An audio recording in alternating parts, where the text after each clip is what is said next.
So get out your Bibles and turn to 1 John 2.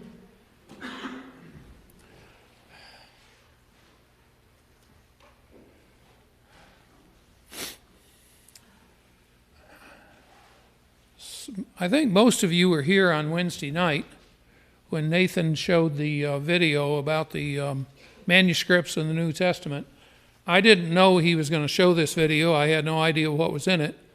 But I was really glad that he showed it because a good bit of the video talked about the Gnostics, which is what I've been kind of talking to you about for about 6 weeks now.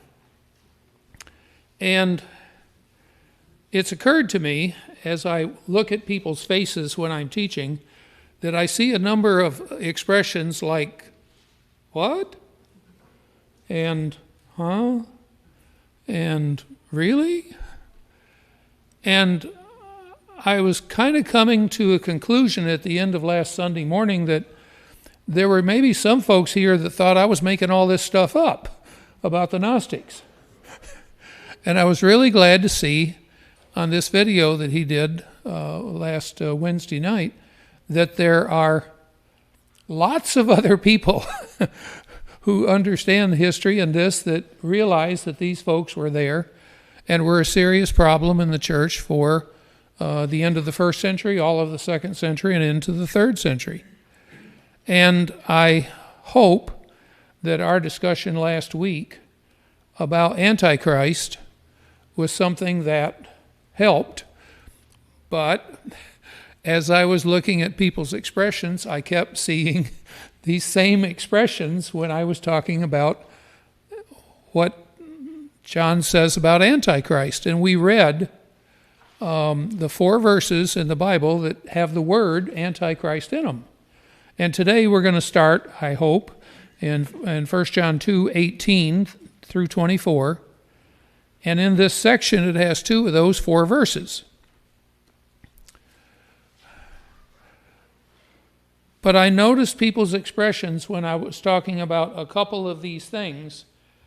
First of all, about, the first verse that we read in 1 John 2:18. I'm going to read that to you now. 1 John 2:18. Children, it is the last hour, and just as you heard that Antichrist is coming, even now many antichrists have arisen. From this we know it is the last hour. And I said to you about this verse, is he talking about, when is he talking about? Is he talking about in the future, or is he talking about when he was writing? Somebody want to answer that? Okay. But the question was, is he talking about the future, or is he talking about the present time that he was writing? And Tom said, he's talking about the present time. And here was when I started seeing some funny looks on some people's faces. Because as I also talked about last week, how does the religious world today teach Antichrist? Yet to come. It's always yet to come. For 2,000 years it's been yet to come. And John here says in verse 18, look at the words. In the New American Standard it says, you've heard that Antichrist is coming. Even now many Antichrists have come or have arisen. So how many Antichrists are there? Many. It says now, and it says many. And when I said that last week, I saw more faces go, what? And I was thinking about this during this week, and I thought, when Tom and I were first talking about me teaching a class 6 months ago, he said, what do you want to teach? And I said, I don't know. How about the books we never study? Philemon, 1st, 2nd, 3rd John, and Jude. And I think this is maybe a result of us having never studied these books. Because for a number of folks, they've never heard of the Gnostics. They never heard the word, never heard of this false teaching, and never read 1 John that talks about this false teaching. I may be beating this into the ground, and I really don't want to do this. But I really hope that last week helped people see clearly what 1 John is all about. And to say it in one or two sentences, 1 John is all about teaching Christians truth and then contrasting that truth with what the Gnostics were teaching. Now, there's more to that sentence than just those words. Teaching Christians truth. 1 John doesn't read like Romans or Corinthians or Galatians or Ephesians or Philippians. Those were letters written to churches, and they had Paul in those letters had specific things he wanted to say to them. But like especially in Romans, it's talking about a whole wide area of Christian teaching of salvation in Christ and Him being on the cross and us being saved by faith and not by works and all this kind of thing. Do you find any of those things here in 1 John? Not so far. Why? Because 1 John was talking to Christians, good, faithful Christians, who were being disturbed by these Gnostics and what they were teaching. He's not trying to teach them general things about Christianity. He's trying to teach them truth where the Gnostics were teaching them error. And so you've got to understand that Gnostics was written to Christians that had a certain specific problem. Last week when we were studying these 4 verses about Antichrist, I saw another kind of like weird look on people's face, like, why that?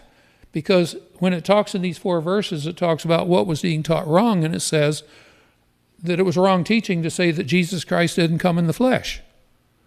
And I could just see it like, what? What does that mean? Why is that important? Why is he saying that? Romans doesn't ever say that, or Galatians, Ephesians, Philippians, Colossians doesn't say that, because that wasn't a problem when they were written. When did Gnosticism become a problem? More or less after the destruction of Jerusalem in AD 70. And all of those letters were written before the destruction of Jerusalem. It hadn't reared its ugly head yet, except a little bit in one of the letters, in Colossians, and we read this a few weeks ago. There are some verses in Colossians that's obviously talking about some of these same ideas that he's talking about in 1 John. Last week, Larry Messenger, I was hoping he'd be here today, he raised a really good question. He said in 1 John 2, let's see, where is that? Chapter 2, verse 22. Who is the liar but the one who denies that Jesus is the Christ? This is the Antichrist, the one who denies the Father and the Son. And Larry had a good question. He said, well, why doesn't he say denies the Father, Son, and Holy Spirit? Well, you got to understand what he means by denies. We think of the word deny as maybe saying, well, the Father doesn't exist or the Son doesn't exist. Why didn't he talk about the Holy Spirit?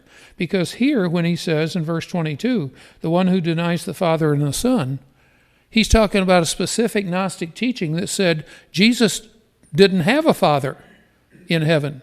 The Father didn't have a Son called Jesus. When he says this is the Antichrist, the one who denies the Father and the Son, he's saying that these particular people, the Gnostics, were saying that Jesus wasn't the Son of the God, that the Father wasn't the Father of Christ.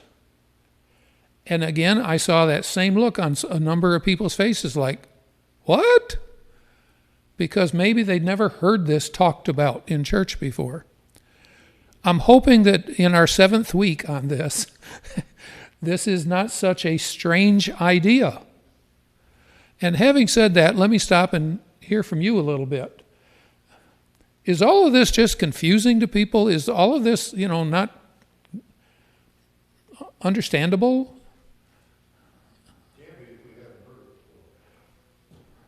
Okay. Anybody else? Because I don't want people leaving here confused and saying, what did he say? Never heard that before. I think it gets confused because it gets mixed up with a lot of the other stuff we talked about last week. I mean, a lot of things, when you see Antichrist, it's capitalized. Yeah. So people are still looking at this wrong teaching, and they're thinking it is a specific answer to some prophecy. So you've heard all these different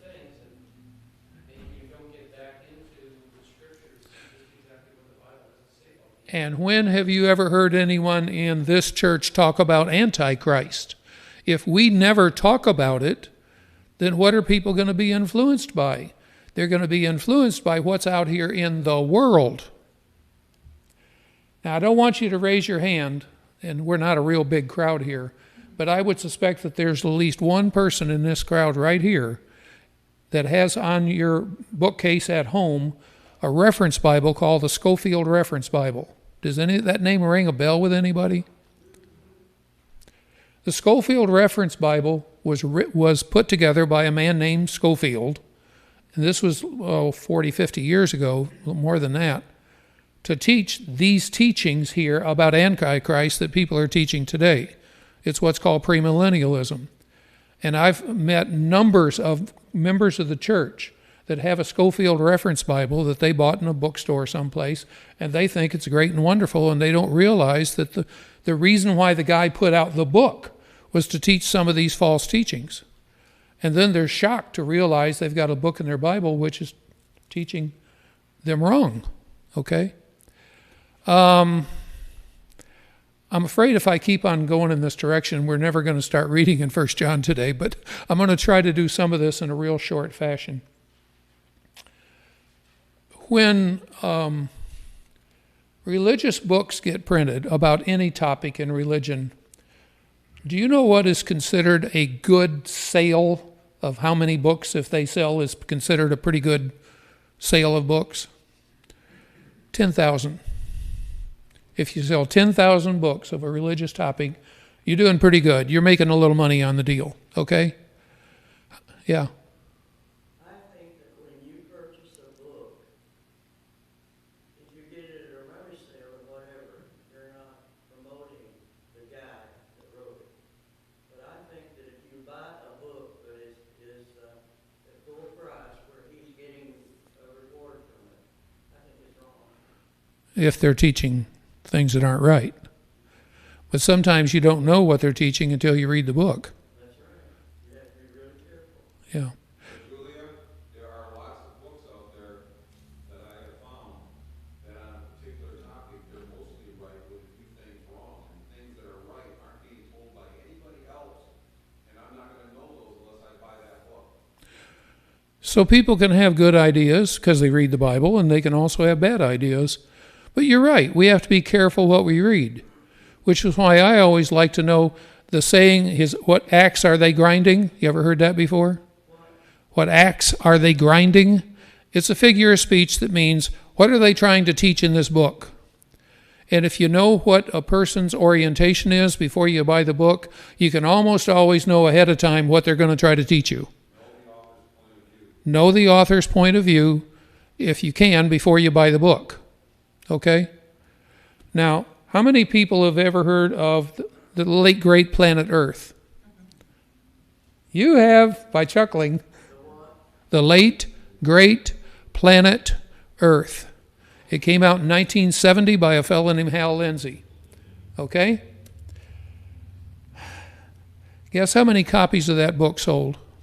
How many copies of that book were sold? Yeah, you got that straight when I said 10,000.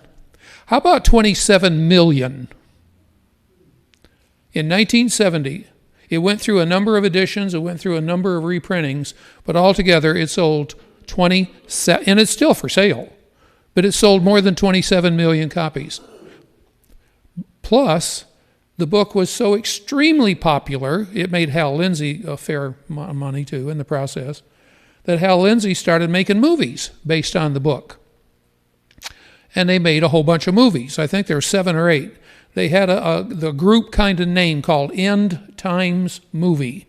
That's become a phrase even in movie reviews. This is an end time movie.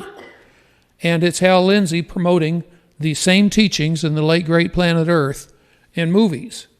They made 7 or 8 of them, most of them in the 1970s and 1980s, and they're still making a few every once in a while. And they're all teaching this same teaching that we've talked about before, about, Christ coming back to earth, reigning on earth 1,000 years and all that kind of stuff. That in the movies are all about the Antichrist also. Now, why am I bringing that up? because Hal Lindsey in the book was wrong. He named dates. And when you start naming dates in a religious book, you got to be real careful because the clock keeps on ticking, folks. And the clock ticked on Hal Lindsey. He said the date of the beginning of the end of time was 1948. Do you know why?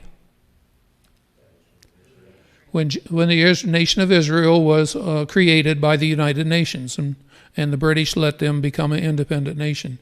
And Hal Lindsey said in that book, which came out in 1970, remember, 1970, that 1948 was the beginning of the end.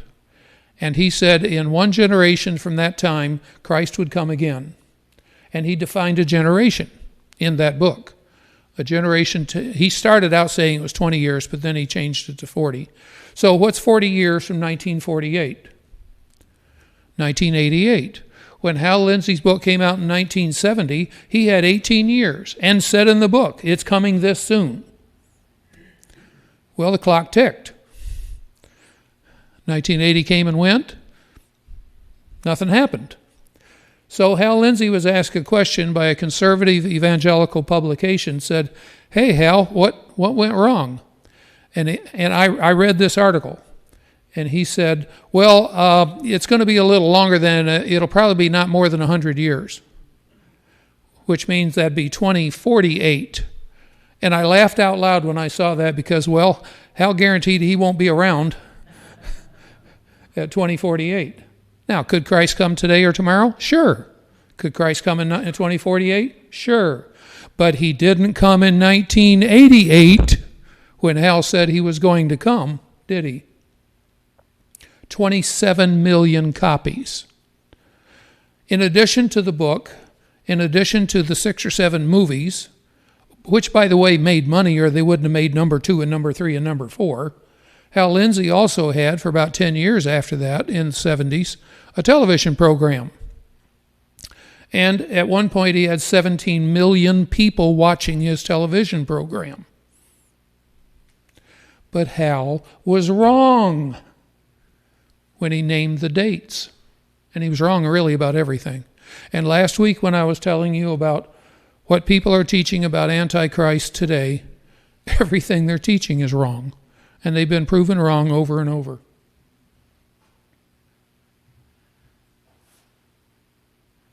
Years ago, one time, I brought this book here. And I'm going to tell you before I get finished why it's dirty, why it's got grease on the back. I'll tell you right now. I bought this book in 1964 at Freed-Hardeman College. They were recommending this book. And it's a good book. And the reason it's got grease on the back is the summer of 64, I worked third shift at Fisher Body on South Saginaw Street. And in those years, the foreman would give you enough work to do for about 4 hours, and then he told you to go hide for 4 hours. And do you know, you remember that building? Along Saginaw Street, it only ran 1 mile and 3 floors high. There were so many places in that building you could go and hide. And I and my brother-in-law were working there at the time, and we would do our 4 hours work, and we would go find one of these places. And that summer, I read this book very slowly and carefully, and I had 4 hours every night to do it, between about 2 a.m. and 6 a.m. And I thought it was a great and wonderful book. I think Brother Milligan, Robert Milligan, did a really good job. Robert Milligan wrote this book in 1868, and it has 500 and almost 600 pages. And I'm going through this book, and I thought, boy, he did a really good job. Oh, yeah. It's called A Scheme of Redemption. Yeah. We don't use that terminology, scheme of redemption. The terminology we normally use today is plan of salvation, but it's the same idea. Okay. And it's a great and wonderful book until you get to the last chapter, the last 40 pages. And the last chapter is called The Fortunes and Destiny of the Church.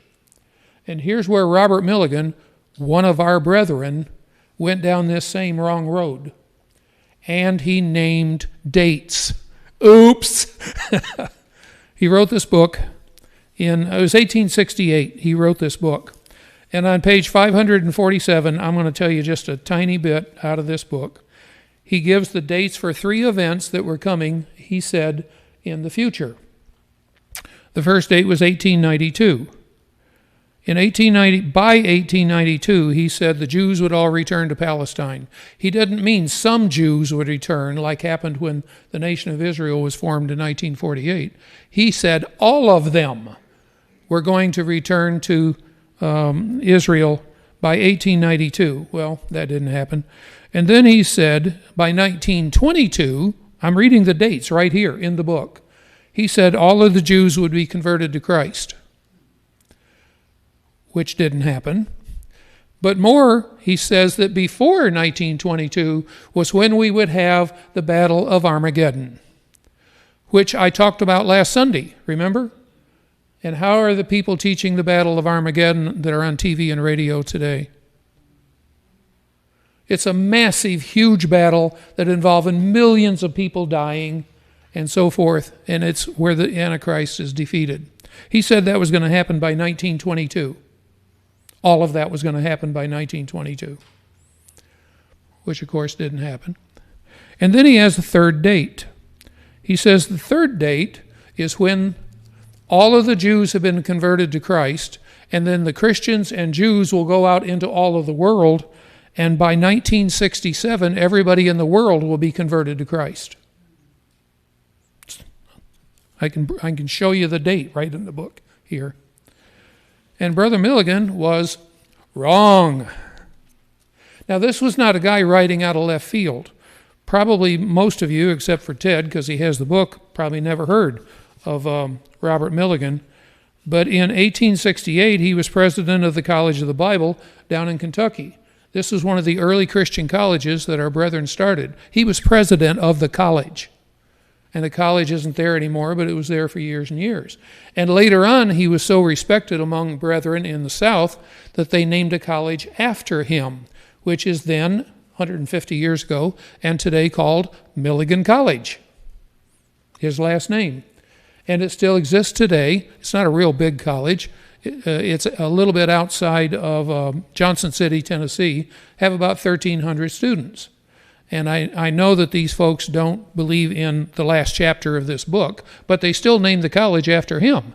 And the great quantity of the book is really, really biblical and very well written and so on. But he was wrong in his last chapter. And he put dates. Okay, anyway, I've spent half my time here on this. But do you have any comments about any of this? Does it bother you to hear this talked about how that people are teaching the end of the world is coming real soon? Connie and I were discussing this a week or so ago, and we were talking about what a state the world is in now with all this disease and everything. And so many people are saying, we think this is the end of the world. Connie and I said, no, it isn't, because God said it will come as a thief in the night. Yeah. Won't be any warning. What did Jesus say about when he was going to come again? When he was going to come again? That he didn't know. Only the Father knows. That's in Matthew 24. He said, I don't know. The angels don't know. It's only the Father who knows. And then for 2,000 years, we've had people reading the words of Jesus to figure out when he's going to come again. Does that make sense to you? It doesn't to me, but it's still happening today all the time. All the time. And while I was looking at Facebook this last week, I saw a video of a fella who has his chalkboard or whiteboard, and he's got all these numbers and dates and everything on it. And he was very confidently telling in about 45 minutes his view that Christ is going to come again before January of next year. Do you know how many people have done this kind of thing over so many, many years? Here's a little fact about history that a lot of people don't know. By the year 1000, people were using more or less the calendar that we're using today. In other words, they would have calendars that would say 995, 996, 997, and so on. And as they came close to 1000, all across Europe, people went kind of nuts, knowing that Christ was going to come again at the end of 999. that on the first day of 1,000, that would be the end of the world and Christ would come. Didn't happen. And all these folks were disappointed. There are whole denominations in the United States that have arisen out of the fallout of fallen prophecies. Folks ever heard of William Miller from the 1800s? Doesn't ring a bell? William Miller, during his time in the 1840s, before the Civil War, was the most popular preacher in the United States. He said that Christ was going to come again in 1843. He named the date. If I remember right, it was October the 10th of 1843. And he got so many people wrapped up in this that they put on white robes and went up on the hilltops to be closer to Christ when he came that night, which was supposed to happen around midnight. Well, they all came back down the hill the next morning very disappointed. So then William Miller changed his teaching to say, well, I missed it by 1 year. It'll be October 10th of 1844. And the next year, a large number of these people,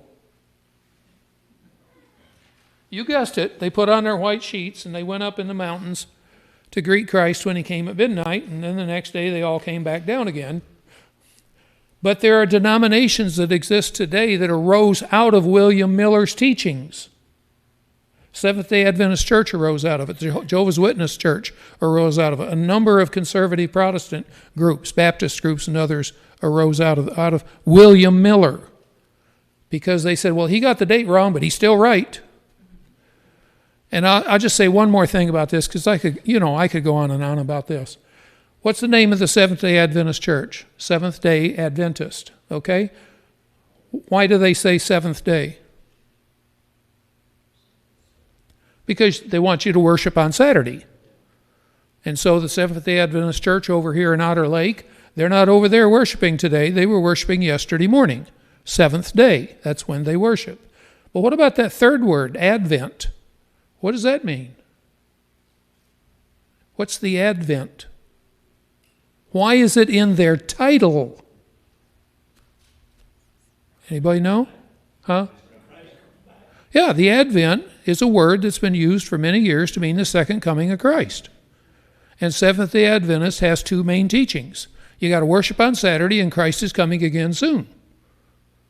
And they've been teaching Christ is coming again soon for over 100 years now. And in their earlier years, they used to name dates. And after a number of those dates went by, they quit naming dates, and now they keep on saying, well, soon. How soon is soon? Soon. After a while, this gets kind of repetitive, doesn't it? And it's not just recent. It was in 1000 AD people were saying this. They were naming dates, and the dates are always wrong. Okay, like I said, I'm afraid I'm beating this into the ground, and I've taken 20 minutes now doing it. But any comments on any of this?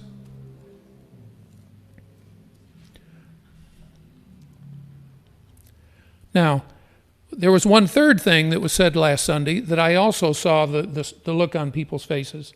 And it was, I asked the question, in these verses, the 4 times that Antichrist is found, what's one of the things that's said more than once? And it was, let me just read it to you. It's in 2 John 7. 2 John doesn't have chapters, it's just verse 7. For many deceivers have gone out into the world, those who do not acknowledge Jesus Christ is coming in the flesh. This is the deceiver and the Antichrist. And I said, okay, you tell me what this verse says that describes the Antichrist. And a couple of people answered and didn't say what was in the verse. And I said, look at the verse again. What does it say in the verse? Do not acknowledge Jesus Christ is coming in the flesh. I said, that's what John is saying is the teaching of the Antichrist. And I saw this look on some people's faces like, what? What does that even mean? Why is that in there? And I tried to explain it a little bit. Can someone tell me why the deceivers were teaching that Jesus didn't come in the flesh? Yeah, it's not. The answer is always Gnosticism, but what specifically about the Gnostics? I can't hear. They said that, but that not you're close. But more specifically, think about it. The words, Jesus didn't come in the flesh. Well, if he didn't come in the flesh, how did he come? As a spirit, like a ghost. And that's exactly what the Gnostics were teaching. They said that people saw something they thought was Jesus, but he wasn't really human. He was not human. He was just kind of there, but you couldn't touch him. You couldn't see. You could see him, but he wasn't real. He didn't come in the flesh. But when I emphasize that strongly about 2 John 7, I again saw some people going, what? What? I think it's because we've hardly ever talked about this stuff. And I think that most of us had never heard the word Gnostic until a short time ago, or thought about it hardly at all. So why are we studying 1 John and 2 John and 3 John here? Because of something that nobody believes today and nobody's ever heard of? No. We're studying it because the book, remember I said, is telling truth, but also contrasting it with the false teachings of the Gnostics. Well, that means we can learn the truth that's in here, but we can also learn that there are people who are not teaching truth. And that's true today also, isn't it? It's not just Christianity is a feel-good religion. It's a feel-good religion with very specific teachings, and people trying to teach things different from those very specific teachings. Okay, I've talked too long about this. Any comments on any of this? I had a customer one time that would come in real often, and she was Jewish. And so we were talking a little bit, and she said, well, Jesus was just an ordinary man that did lots of good things. Sure. I wonder if that was kind of like Gnosticism in a way. No, they said he wasn't a man at all. But they weren't Gnostics. They were just unbelievers. And they were even nice to say he was a good guy. There's lots of people that say Jesus was a bad guy. The vast majority of the world believes that Jesus, for a long time, people totally denied that this guy ever lived, but there's too much evidence out there now, even outside the Bible, that he actually had to have lived. But you talk about all the major religious denominations of the world, I mean, Buddhism and Hindu, Hindu and even the Koran Islam. and Jewish people, and everybody, even believe it or not, some that claim to be Christian denominations, all say that Jesus was a really good man, and that's it. There's more out there than you think. Yeah, well, there's a reason why people don't come to church, because they don't believe it. They don't believe in God, and they don't believe in the Bible, and so on. So if the Gnostics believed that Jesus was the Spirit, how do they explain Thomas touching Jesus' hand? Yeah, I'm going to get into that, but maybe not today, because I'd really like to get into the verse. But yeah, they have a hard time explaining all kinds of things if they read the Bible. But remember, Even Mary coming to Jesus, no such you haven't gone yet, so I mean, he's used to, I mean, they're Yeah. used to touching.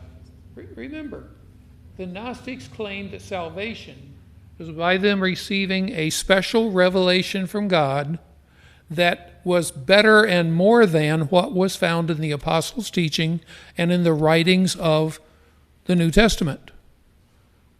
So, when somebody would say, well, that's not what John taught us, the Apostle John, that wrote this book, they'd say, oh no, but I got a new revelation that's better than what John said. And they call themselves Gnostics because the word Gnostic means to know. And they said, we have knowledge that you guys don't have. We have superior knowledge. You guys got to listen to us. And do we have religious groups in the world today that talk that exact same way? Yes, because we have religious groups today that say they've had modern-day revelations, that God has spoken to them nowadays. And, of course, usually teaching them things different than what the Bible says. One more thing, the vast majority of the literature that is out there and the documentaries and the movies that come out about Jesus nowadays assume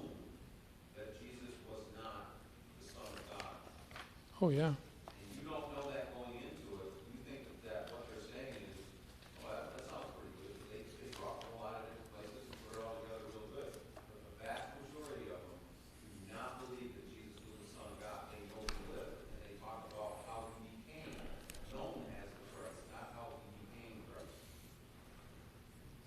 It's all around us. And some of them are teachers of religion in colleges. One of the fellows that was mentioned in the Wednesday night video was Bart Ehrman, who teaches at a public college in North or South Carolina. And Bart Ehrman doesn't believe in God. He's an atheist. And he is a promoter of this idea of what he calls alternative Christianities, which means there was a whole bunch of Christianities at the beginning. Take your pick. One isn't any better than the other. And one of his alternative Christianities is Gnosticism, which he says is just as valid as teaching. Did John say that here? Not at all. He wrote the book to say that it wasn't true. One more thing. I probably mentioned this before, but I don't know that you heard it from other people that have. The first time I became aware of this was sometime in the 1970s when I saw a documentary by, it might have been Tom Brokaw, but it was one of those real famous news guys. I can't remember for sure. Ted Koppel or something like that. And you can still find this on the internet, but the title of the documentary was From Jesus to Christ. Yeah. Now, not that many years before that, they had found what's known as the Gnostic Gospels.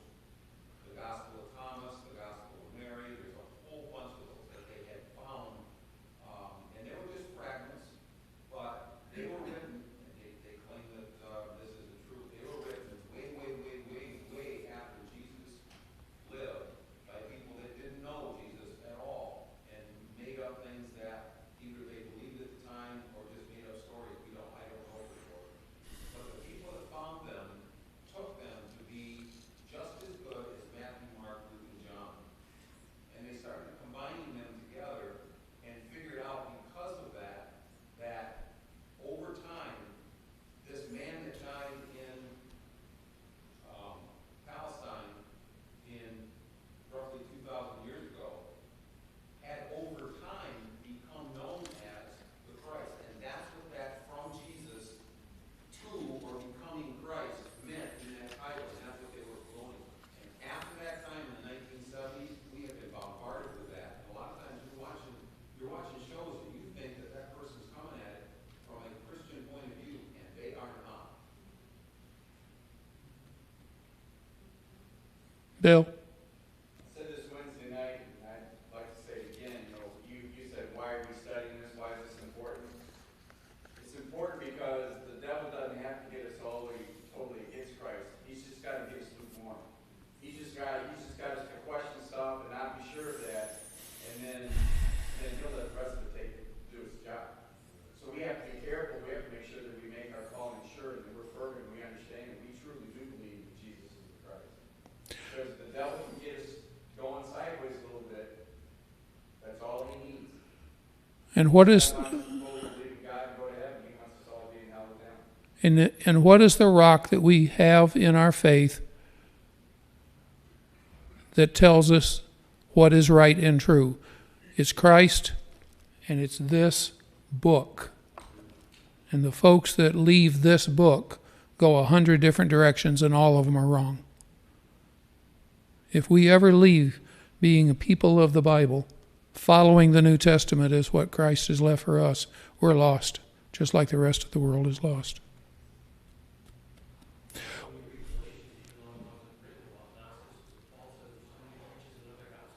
Yeah.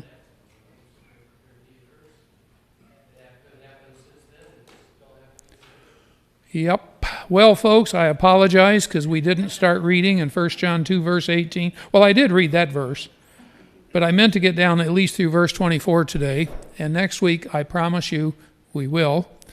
But next week, I also have 2 pages here. I was going to do in 5 minutes, but Ted talked most of that 5 minutes. We're stopping here in 1 minute. I'm promising we're stopping at 10:45, folks. And on these 2 pages are verses in the Bible that talk about Jesus being fully human and being fully God. This is one of the teachings that John gives here in 1 John, and is found in the Gospel of John. In fact, all of the verses I'm going to read to you next week are from the Gospel of John, showing that Jesus was fully human and fully God. And there are so many people today that either have a very hard time with that or just simply don't believe it. Just simply don't believe it. The Gnostic said he was God, he just wasn't a man.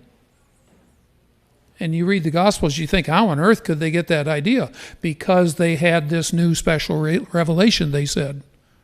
It is 10:45, and we are stopping. Thank you for your kind attention.